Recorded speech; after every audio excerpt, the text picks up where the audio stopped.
Je pense que beaucoup tombent dans la confusion parce que ils veulent questionner Dieu en fait. Ils veulent questionner quelqu'un qui sait tout, qui est partout au même moment, c'est-à-dire qui est omniprésent, omniscient et omnipotent. Je vais vous dire, je vais prendre un petit verset de la Bible pour vous faire comprendre qu'on ne peut pas comprendre ce monsieur. Si vous essayez, vous cherchez à le comprendre, vous allez tomber dans la désillusion. Vous allez tomber carrément dans la désillusion. Ne cherchez pas à le comprendre.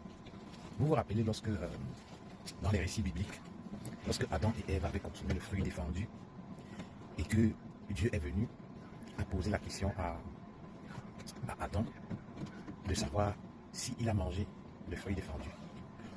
Vous ne voyez pas que c'est un peu paradoxal parce qu'on dit qu'il est omniscient, il est omnipotent, il est omniprésent. Ça veut dire qu'il est partout au même moment, il sait tout. Mais comment est-ce que quelqu'un qui sait tout vient poser la question à ses créatures de savoir s'ils ont mangé le fruit défendu? Et après, vous voulez me dire que vous voulez comprendre cet homme, vous voulez essayer de le comprendre. Ce n'est pas possible. Ce n'est pas possible.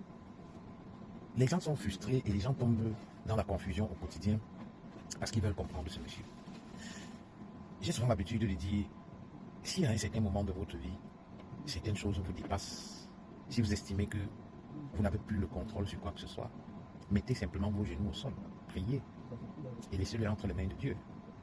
Vous êtes frustré, vous êtes stressé parce que vous voulez tout contrôler. Vous ne pouvez pas tout contrôler, ce n'est pas possible.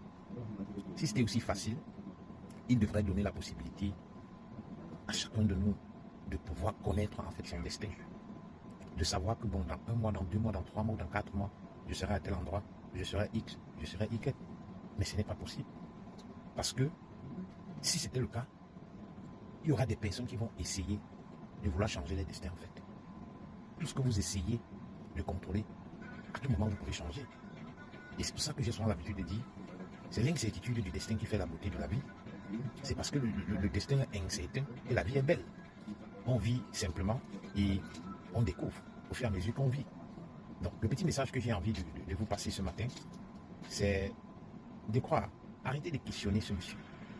Arrêtez de chercher à le comprendre. Vivez. Vivez simplement votre vie. Dites-vous que vous êtes de passage sur cette terre. Faites ce que vous avez à faire. Et surtout,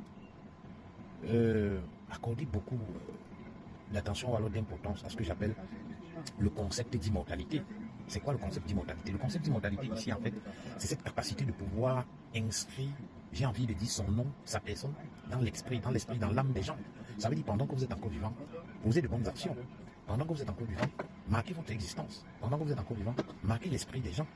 Ne soyez pas de ces gens-là qui, une fois qu'ils partent de ce monde, leur absence est indifférente de leur présence.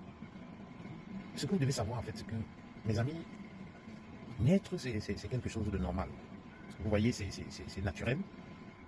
Mais votre mort, ou alors votre départ sur cette terre doit être quelque chose d'historique. Ça doit être quelque chose de phénoménal. Les gens vont pouvoir se dire à un certain moment, mais attends, ce monsieur, franchement, il a été une personne formidable. Et c'est ça que j'appelle le concept d'immortalité. Ça doit être quelque chose de phénoménal, d'historique. Vous voyez? Parce que souvent, je me pose la question de savoir